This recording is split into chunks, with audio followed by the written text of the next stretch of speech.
answers? I think I'm entitled to. You want answers! I want the truth! You can't handle the truth! Hey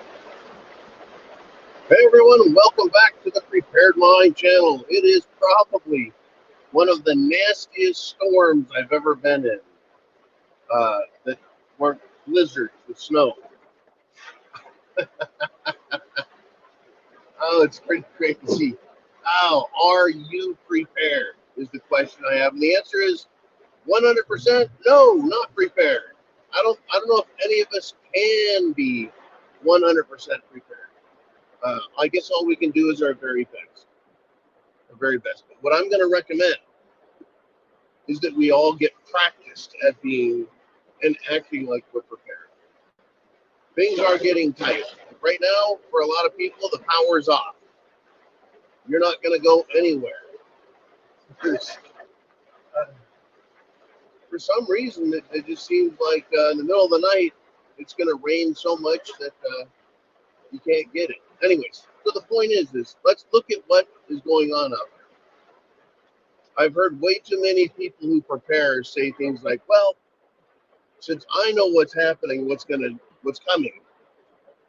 I'll be able to get food from others when they're not ready. And so I don't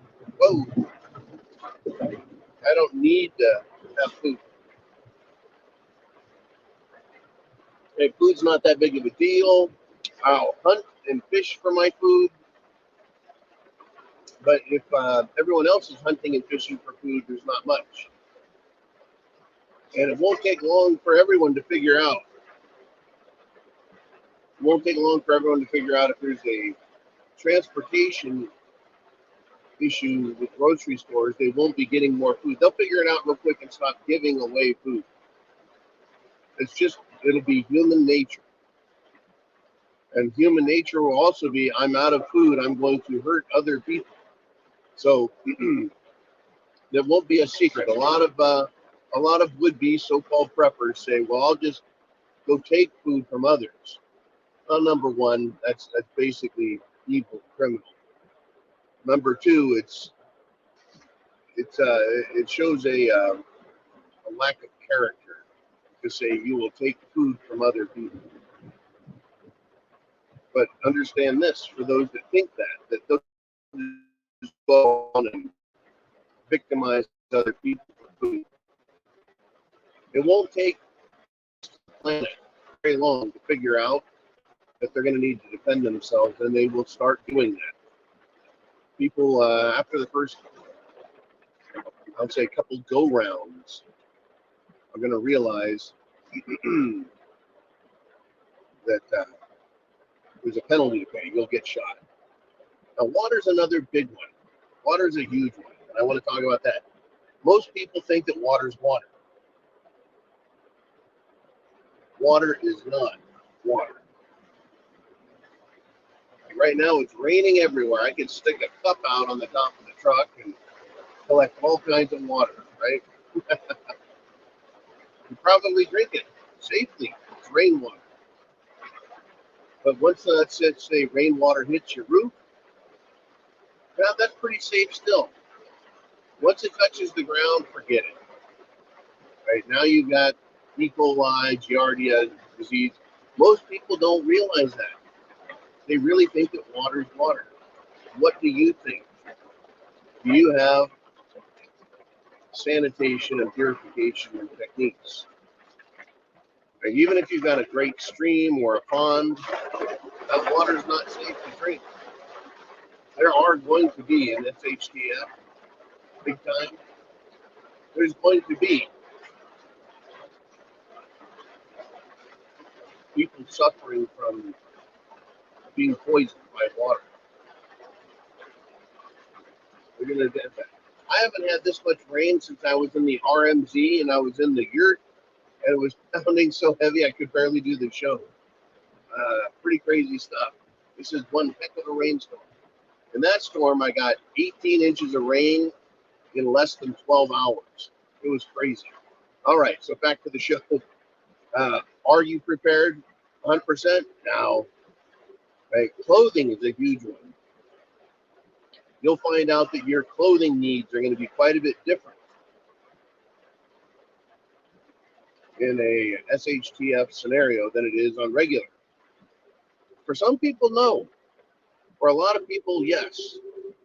You're going to realize that you're going to have to be up all night long. You're going to have to be up all night long, either on guard duty, protecting food, protecting your family, whatever, right? And then you're going to be sleeping during the day. There's going to be all kinds of craziness. So shelter and clothing are huge.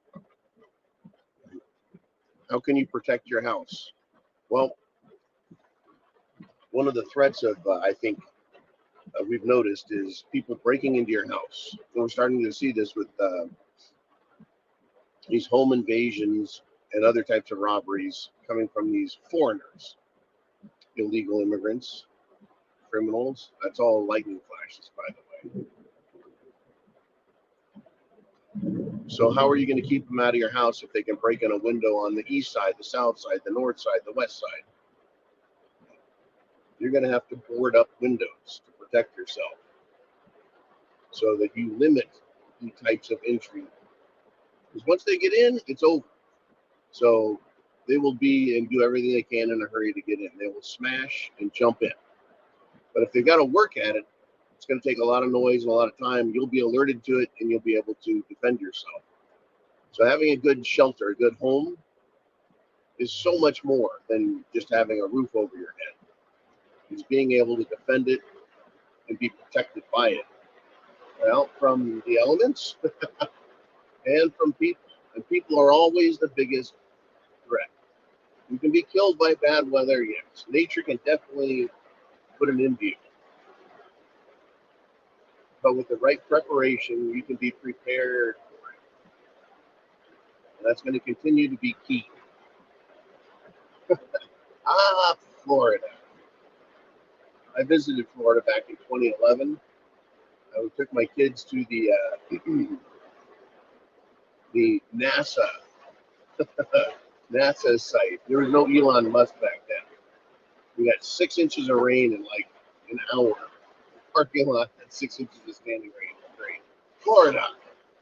I think Al Gore is right. We're going to sink under the water. Anyways, moving on. Medicine is huge. When it gets nasty out there, you're not going to be able to scream medic, right, or have somebody call an ambulance. It's going to be a different show. Number one, we're going to have to be careful and understand, right? A cut, even a scratch, can get infected. Even the smallest infection can go septic and go bad. It's a dangerous world out there, folks. We live really, really good lives right now. Right, you get a cut, scratch, you go to your sink, you wash it with good, clean water. What happens when you don't have that clean water? So having antibiotics, having these things, are you fully prepared?